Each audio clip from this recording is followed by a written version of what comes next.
Hi, this is Gloria, your life coach. Welcome to another episode of Life's a Shuffle. Hi, this is Ron Johnson, your life coach, leadership coach, motivation speaker, and health coach, and welcome to another episode, Life's the Shuffle. Today's topic is going to be about love language. I'm quite sure love is always in the air. I don't care if you have friendship, you have a loved one, significant other, a close relative. It can be whatever. It doesn't have to be. When people think of love, first thing to think about is opposite sex or same sex, whatever works for you, but someone that you care about. But also it can be love for music, it could be love for people, it could be love for travel, it could be all different types because there's no continuous right or wrong, good or bad way of showing love. The only time right or wrong or good or bad becomes a play is when you're in a marriage or a relationship, and obviously the other person that you're with says, I don't like the way you treat me, or the way you show love to me doesn't make sense. So I did some research and I looked up some love. I never read the book Love Languages. I know it's been out there. I've heard about it, and I probably should read it one day. But I like reading my psychology books first. But I heard there's like 5 different types of love languages. There's Mm. one called words of affirmation, quality of time, giving gifts, act of service, physical touch. But I don't think that's all. There has to be more. We're human beings. We're very complicated. Our brains are complicated. There can't be just 5 basic things. If we're 5 basic things, everybody would figure it out, right? I think everybody would know what to do, but they're not. And that's why I'm thinking there's more out there than that. What do you think, Gloria?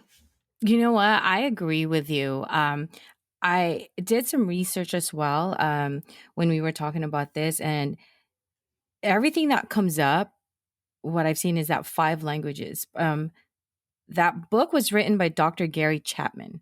I'm actually interested and curious about it, but I was reading about the definition and what he thinks each of those languages are.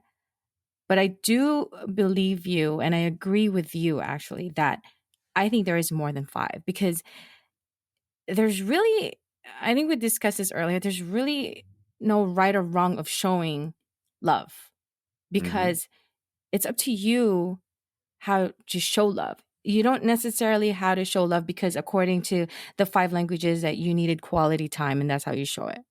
But you could show it in a different way. Mm-hmm. Well, you know what? When I think about love, we talked about this life coaching. Everything out there has everything attracts and everything repulses. So something you like you're talking about your photo shoot, right? When you had it this past weekend, energetically you really like this person a lot, right? So you just felt some kind of energy. When it comes to love, it's the same thing. If energy is in the air, you'll be attracted to that energy, and it's going to be so insatiable you can't let go. So did you take the love language test or no? I did. I took the quiz and it didn't take that long, but I took the quiz out of curiosity. And actually, the result that I got in that was my primary language, love language, I think really resonates with me, or I believe it does. So, my primary, when I took the quiz, is quality time. And spending that quality time for me with my loved ones means a lot to me. And so it could be that I could have the most busiest days, but when it comes to spending quality time with my loved ones, I could actually just I can manage to squeeze some time in as long as I do it because that to me is what means a lot to me. And that's what I show my love to my loved ones. That's how I show love. And then how I want love or how I want them to show love to me, I guess it would be the same way. It's just that quality time. I don't ask for much. To me, it's just having that time alone with my loved ones is good enough for me. So if someone bought you a $5,000 Louis Vuitton purse, you wouldn't want that. Well, of course, I take it. Why wouldn't I? I'll Okay. take it. So, Why so, not? so I know what. That's why I asked. So, I mean, you'll take it, but it's not what you obviously want. You rather spend $5,000 on like a nice vacation or trip somewhere with friends and family, right? That's something you value Yeah. more than just a purse. Yes. And just, and let me tell you this, another thing is for me is just like notes. I love like even sometimes for my students, if I get like notes of appreciation, of notes of like, I'm going to miss you. I like those. Those to me is like how they show love to me. I that's those are the things that really means a lot to me. Like it really, really touches me. Like you can give me a $500 purse. I'd love that. I'd take it. But what touches me the most, and I feel it more in my heart, is the quality time and just little notes like that. And you know what? Even flowers, okay? If I was to be sent flowers, I'll take it. But let me tell you, flowers die. I don't want anything that will die. Okay. And how about chocolates? I know you love chocolate. Talked about this Oh, before. hell yeah. did didn't didn't one time you told me someone got you custom chocolate M&Ms? Yes. So how'd that make you feel? You know what? To some people, that might just be, to them, might just be like, it's just candies, it's just chocolates. But that meant something for me because when I got it and I received it, it had words that meant to be me, that or that it was me, and I felt that that was me, and the colors was me because I love those colors. Oh wow. And let me So tell you, wait, I finished that bag of I finished that bag of M&Ms. You in know, like so 2.5 seconds, right? yeah, just the chocolate bars, chocolate, anything. I love chocolate. So yes, even that. So you know that saying of the way to a man's heart is through their stomach. Hmm. To me, it's kind of like the same way, but with Uh, chocolates. I would say this: the way to my heart is not through my stomach. Because trust me, I keep chicken and rice 6 times a day and feel just fine. Because for me, food is fuel. The way to my heart is first of all, the way to my heart is very complicated. I'm like a forest. If the canopy is really big in a forest, you can't see the bottom, right? So that's why sometimes trees grow really tall, but the trees at the bottom don't grow tall because they can't reach sunlight. So I'm like entangled, enwebbed in all kinds of things in my heart. At least once I was. I used to use myself as I was sheltering my emotions in my heart because I was afraid of being taken advantage of or afraid of showing my emotions, right? Because the thing was, if I show my emotions, then obviously I'm weak and someone's gonna take advantage of me. Which, I over my time in research, people always say don't show your emotions, signs of weakness. That's all bullshit. I mean, how do you expect to connect with people if you don't show emotion, right? So, like, say for example, you read a text. The way you interpret a text is your own way of interpreting it. But if someone said it in front of you to your face, you can connect with the person emotionally. You can connect with them physically by seeing their eyes, seeing their hand gestures. So it says, someone says motion is a sign of weakness. No, emotion is a sign of power because you are vulnerable and connecting with people. Hmm. And you have to show it because you'll never really know how you're touching the other person if you don't show it to that person. Right? Yeah, you have to, because if, let's say, you're feeling vulnerable, right, and you miss somebody, but you just can't let it out and you don't know how to tell this person that you don't know that you miss this person, Hmm. or is it just pride, and this the other person could be feeling like, well, he or she doesn't miss me, so he doesn't care. And that's our own interpretation. Right. So I think the best way is, yes, show your emotions, show your feelings. Why not? I showed my feelings through chocolates. Yeah, I see? love And chocolate. someone gave you chocolate is just because they knew that was the easiest way to your heart, right? Yeah, I'll take it. I'm telling you, like, that bag of M&Ms, I don't know how big that was, but it was huge. I finished it. I would take Ziplocs of it and put it in my bag. Okay, this is Store for how that date, for the this chick is month. this is how bad I am. So I have, I always have something, or let's say I had a bag of a Ziploc of that in my gym bag, have one in my work bag, and then I'll make sure I have something in my car that I could just grab and while I could be driving on in traffic. Hmm. But you know what? While I was eating those M&Ms, doesn't mean like I forgot about the person who had gave it to me, because I know the person knows who I am and knows what I like. And that's this person's way of showing me that, I care about you. They must listen to you very intently because obviously something so simple as chocolate. I mean, because I would say this because when I give gifts, I think about humongous gifts because I didn't take the test like you did, but Hmm. I just kind of rehearsed my idea over the years because there's two different primary and secondary love languages. I think there's probably more than that per person, but their person must know you enough because for my love language, I like big gifts. The bigger the gift, the better, right? So if my gift is big, like, I'm a person that will buy a $5,000 Louis Vuitton purse because that's the way I'm showing my love. The bigger the gift, the bigger the love. That's how I equate to love. And I think it came down to my dad. When my dad would give gifts, it would always be through something, a thing like a car or nice restaurants or flowers, Damn, you know what? That's probably my software. I'll talk about what we talked about with JP. So I got loaded software about how to show my love language because the only experience I had was my dad when he showed his love language to his wives. Wives meaning because he's married twice, not he had two wives at one time. So I'm going to clarify that. Yeah. So I didn't take the test, but what I figured out this. So I looked at this in research, and what sucks about love language, there's no like details. It's just you type in love language on Google, it pops up the 5 words, which are probably I think the ones they figure out are the most people go by, and they put it out there. But as far as any description detail, not much. And with the Wikipedia says that usually when it comes to a relationship, a person's love is if a person the difference is when it comes to love language is that most people won't be able to show love because they don't know how to communicate properly. Right over time, you figure it out. But usually, if you just listen to what your partner's complaining about, then you figure out what it is. So in my case, what I didn't take, like I said, I didn't take the quiz, but I went back in my mind, I was like, okay, wait a minute. How like showing love? And people have told me this, well, Ron, you bought me this big gift, I can't afford that or I can't do it in return. Like, or what happened there, the gift would match. So I spend a lot of money on a gift. And I'm like, a pair of pants, a t-shirt, what the hell is this? Because I think that's the way I communicate love. So my expectation was I should get the same value in return, which the other person's love language could be active services, time, meals, or whatever. So I figured out this. My first love language is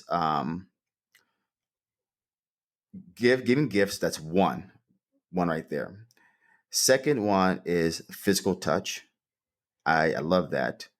And one that's not listed there, but I know this for sure, is the power of sexual connection.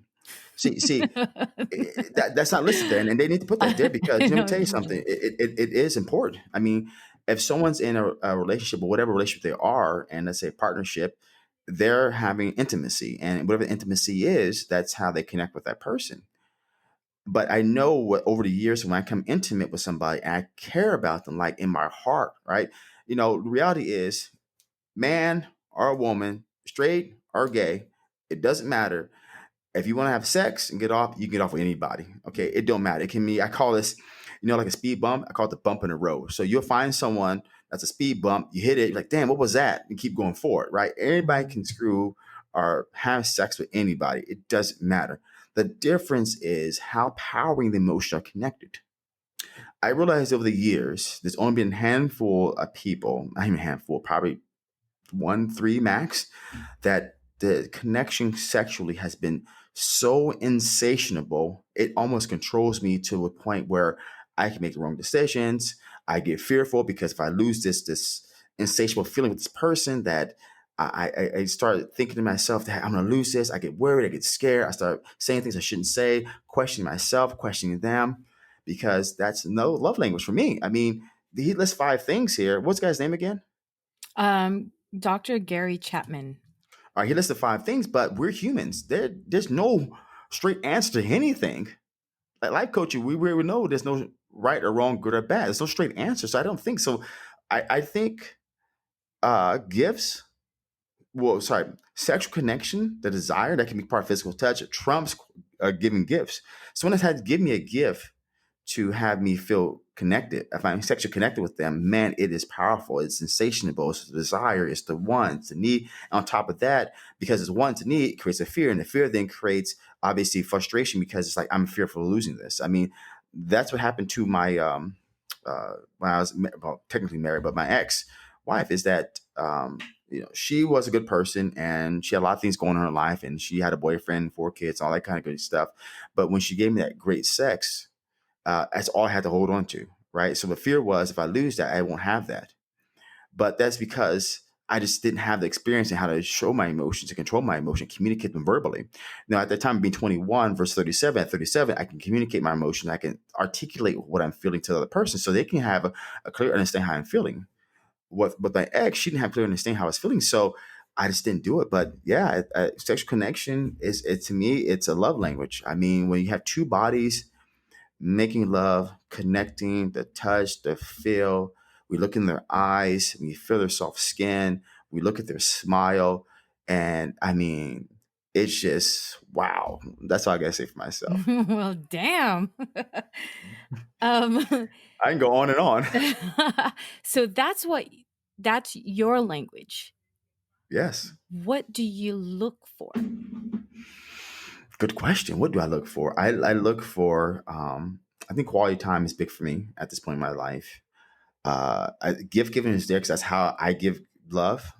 And that's what I expect.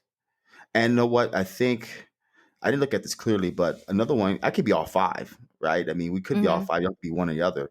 But words of affirmation like, I miss you. I love you. I can't wait to see you. I can't wait to spend time with you. I can't wait to make love. You're the love of my life. I want to be with you. Wow. Those things are so empowering for me too, because then it's just affirming what I am. But when I really think about that word, affirmations, when we read these books by David Hawkins, it just means subconsciously that the words of affirmation are really just inherently feeding my ego, not feeding my ego, but feeding what I'm weak at. So if Mm. I'm strong at my emotions, I wouldn't affirmations, but it feels good having them. Well, it really actually it also feels good hearing it. So,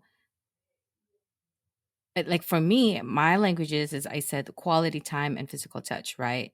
But what I look for is the same, but more quality time, physical touch, words of affirmation. I would like to hear it because I know and I feel like I'm loved or I'm being thought of. You know what I mean? Yep. Yeah, but all the other stuff, I mean, acts of service and giving gifts, I'm sure I'm not really that hard to please, right? So I'm one of those women who are very easy to please because there's just very little things that I look for and it's simple. And when you can show me those simple things, I know that you care a lot about me. Hmm. And for me, just it could be quality time, could be something simple for somebody else, but for me, it's a lot. If I give you quality time and I spend a lot of time with you, or I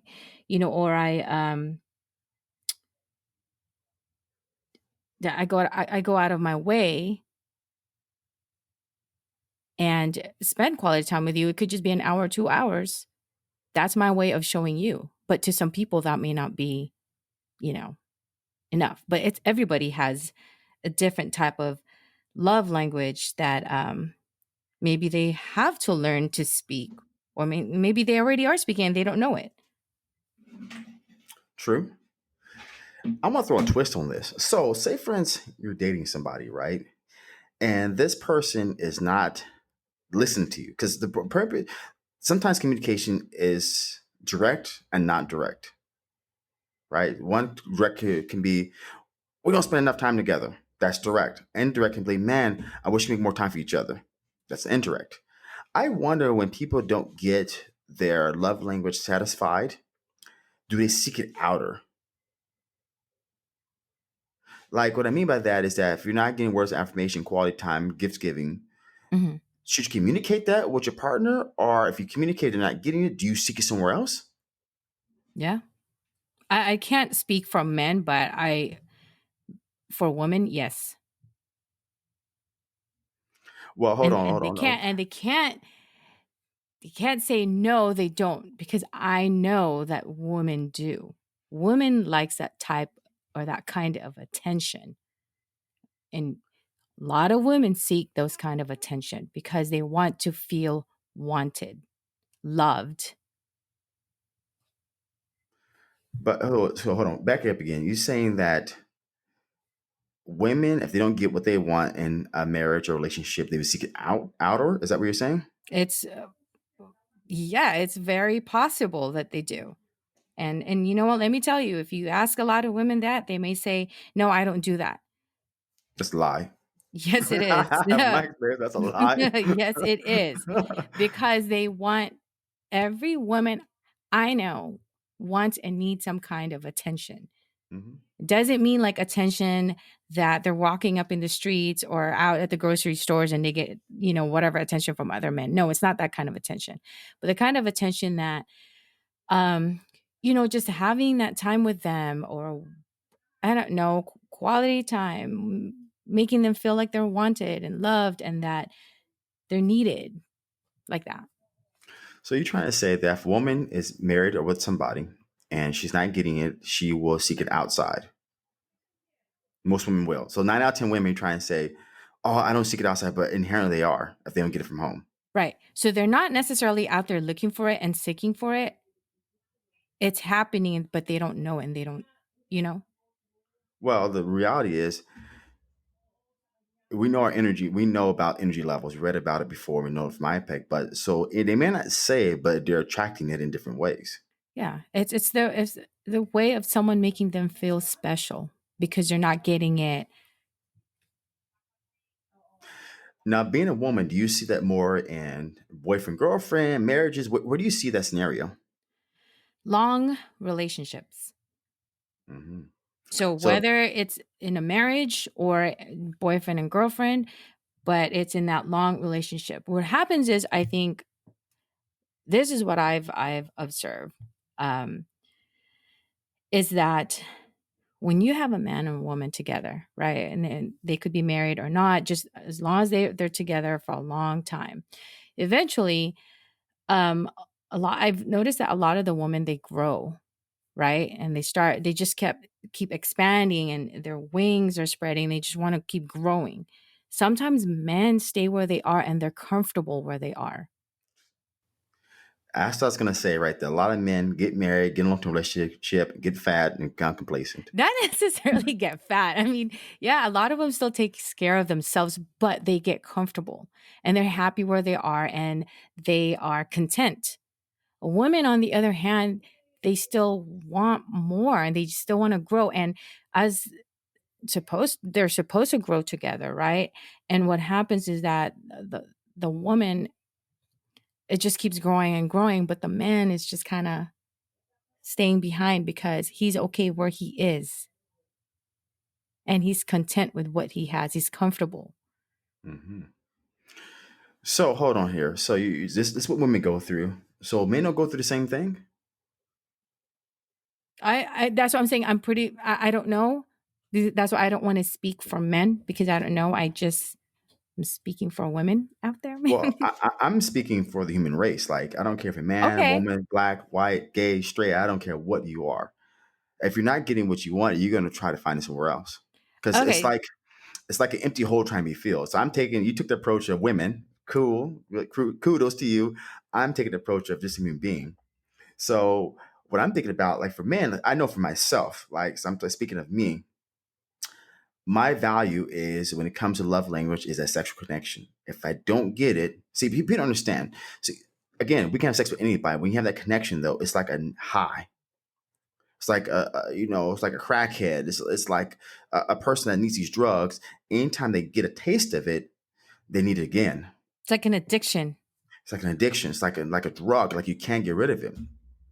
And I've experienced this. When I am not getting what I want, and you know what, I'm going to seek somewhere else. I got to find it because it becomes very frustrating because you're looking for that high. I mean, a drug dealer will what? Rob from their mom, rob from their grandma, rob from anybody and get their hands on it to get that high. And it comes same thing with people. It doesn't matter who you are. If you're not getting it, it's being communicated, meaning directly communicating, you're not getting it, it becomes very frustrating. It's like, what the hell am I doing here? I should just go because I'm still here. But the funny thing I've noticed, though, not all, but I've seen from my personal experience that a woman gets in a long term relationship, marriage or whatever, they have kids, right? And she's not getting what she wants at home. She's not getting fulfilled her love language. Let's say she seeks the outer, but won't leave her situation. Why is that? Because and they're probably still happy with what they have at home. If they have a family, they're happy to have the family that they have and grateful for it. Okay. Then so they probably can't see leaving for that, or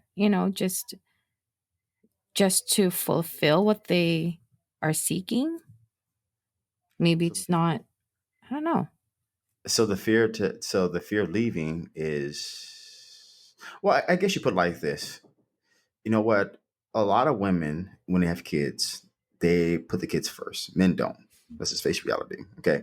Not saying all men don't do or don't, and obviously, but most women, put the kids first. So when they have kids, their life becomes the kids. And even though they want to have those outside fulfillments, love language or connection, whatever it is, they don't want to rock the boat or like give up the kids, make the kids' life kind of chaotic, Hmm. just because their own selfish wants, because they become more of the kids more or less than themselves, right? Is that what you're trying to say? Yeah. Well, see, they're moms, right? Mothers. Like I'm a mother, so we have a different connection or attachment with our kids, and our feelings, our love for our kids, are stronger than any other love for anybody.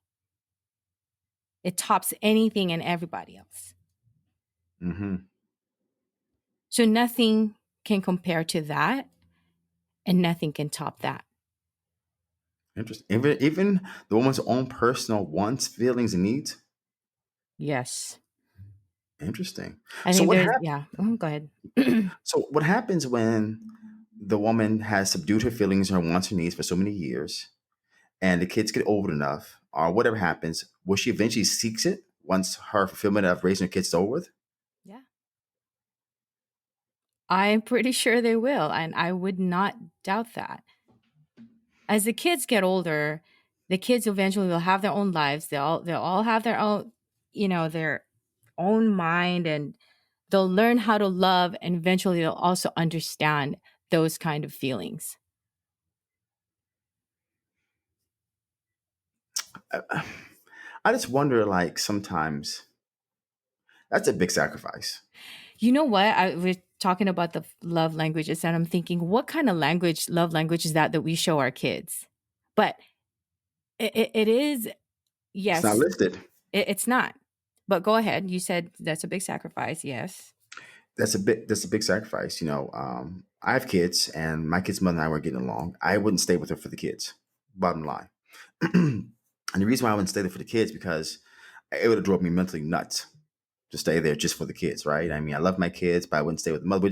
We weren't compatible. If we would have tried to stay together and work out hard, we're not compatible. We love our kids, we're just not compatible, and that's okay too. But it makes a difference that when he or she can't fulfill these love languages, because it seems like what I've seen over the years is that somebody gets married young, let's say in their 20s, like late 20s, and they're with someone for a very long time. Then as they start hitting their late 30s and 40s, go through another change, that the marriage or partnership's been there for a long time, becomes just a deal, like a bargain. Like, you do your job, I do my job. You bring home the bacon, I take care of the kids, or whatever. It can be more like a job orientated duty rather than just a marriage that you continue to work on. See, a relationship and a marriage does not stop. What happens is that when you have kids, then the focus becomes the kids and less focus on the being together. And but then again, that just tells you there was a divide already there. All it took was a small crack in the foundation. But it took 10 to 15, 20 years for the crack to widen enough where it's like, well, wait a minute. We actually don't belong together, and we don't need to be here because that crack has gotten so wide now. So Hmm. again, the kids become the priority in the marriage or relationship. Then thus what happens is, but there's already a crack there. So I always tell people, you know what, if you're going to get married or getting something involved, wait till your late 30s and 40s, because you every 5 years between 18, let's say 35 to 40, you go through another big change. I've changed so much in the last 10 years, let alone last 2 years of my life than I ever have. I mean, I God knows what's going to happen in the next 3 to 4 years, but I'm quite sure I have changes. But there has to be a solid foundation. And see, the thing about this, no difference than how potholes are made, right? Through weather and through time. What happens? Someone comes along and fills it, right? So when there's a crack in your relationship, your marriage, you have to along the way, whatever it is, refill it back and make sure it stays solid. Because if you don't, what happens? That quick crack will get wider, wider. Before you know it, you can't fill it back up. Not as much concrete or cement you put back in there, you have to repay the whole thing in, which means starting over again. Well, you're right about that, and that's true. But let me tell you about waiting to get married. That's not always necessarily true that you wait till, late 30s or 40s and all that. Because I don't know, just in my personal opinion, there's really no right time for it, maybe, or a right age. No, it Be- doesn't exist. no, because you could get married in your late 30s because you feel like, okay, now is the time. Now, is it time because you're feeling the pressure, you're at a certain age? I know a lot of, for women, when you reach a certain age, you start feeling the pressure. Yeah. Men, on the other hand, might be different. I've seen men who are in their 40s and still not married. Um, Watch they out. just, huh? Watch out. Guys that in a long term relationship, Why? married by 40, watch out. Why? Because you know what? You have to experience some kind of wake up calls or lost or whatever you look at. Because if a man gets in his 40s and he's not been married, no long term relationship, uh, what does it say about you as a person, as a character? Because not everybody has to go through the same exact thing, but a period of time you have to have some experience in doing something. Like, you just have to have some kind of experience in and being part of something. So if you haven't had any long term relationship or anything like that, um, I mean, what experience do you have? What are you looking for? Something wrong with you? And most time, oh, I haven't found the right person, blah blah blah. But okay, are you putting yourself out there to find the right person? That would be the idea then. That's true, but they always say that there's something wrong with you. There's really nothing wrong with the person. I think maybe the person is just not marriage type of person, or not ready, or just not into commitment. Yeah. So then he shouldn't try it. And the person he meets that is committed, he shouldn't date them. No, because then you're misleading them already. Exactly. We have to be honest with ourselves. But it's really funny how love itself is just a broad term, in how that our languages per person can be varied, and the fact that we ourselves are always changing. So love language I probably had maybe some time ago has changed now. But more, the only thing that's changed now, obviously, honestly, is the fact that now I'm okay with the fact I long for sexual connection. I long to make love. I long to be with someone sexually. I'm okay talking about that. 3, 4, 5 years ago, it's like, oh, that's taboo. You don't talk about it. I'm okay now with saying my love language is giving gifts. I'm okay with the fact I want to words of affirmation. I'm okay with those things because now I realize that is a part of being me, and I don't want to deny myself about being me. And it's okay, because that's like what you said, it's being you, and that's how you show how you care about a person. Like, yeah, No one, nobody said that there, you can't, there's no right or wrong way of showing showing how you care about the person. And when we talk about love and love languages, this love languages and showing someone how you love, it doesn't necessarily mean that we're talking about a significant other. And it could be, your love for your parents, your love for your friends, your children, um, who else? Teachers, students, everybody. I found one that we didn't really, so one that I didn't mention on that I just talked about. I through my search, I found something that caught my eye, and I thought this is actually cool because I don't think I would have thought about this after reading or doing some research on that five languages, because everything there was about to somebody, showing someone how you care about them and how you love them. Now, what about if we need to learn our own love language for ourselves? like how to love ourselves. Yes, Interesting. I didn't think about that. right? So I didn't either. And that caught my eye. I was reading that. And now you talk about the five love languages. So what did I see there? So it says, if I, if my language is my quality time, then I should be spending quality time with myself first. Hmm. And then if it's acts of service, and be kind to yourself. Touch, physical touch, get familiar. Not really sure what that means. Um, Giving gifts. I like this one. Buy yourself lovely things. I like to do that once in a while. That's a good idea. Yeah. And then words of affirmation would be hype yourself. So basically, find out what your love language is, Hmm. do it on yourself first, so it's easier communicating with somebody else. Yes. I love that. That's what it's that's what I look like, and that's what I look at the affirmation myself. That I have to love myself. So daily, I can wake up every day, creating the day I want by just love myself first. Giving gift, I can take care of myself, right? I don't know, clothes, electronics, new phone, whatever. Hmm. Uh, Sexual connection. How would I give it to myself? I Ask mean, first people, yourself that. first people may think it is self masturbation, but I don't think Shut up. Oh my I God. don't think that's something I don't know I would like to do. But I think the one when it comes to sexual connection and desire, I think the first thing I should be thinking about is uh, the fact I'm okay with the fact that I have these connections and I want them. That's I think the first attribute to that. I think the second attribute to that would be um,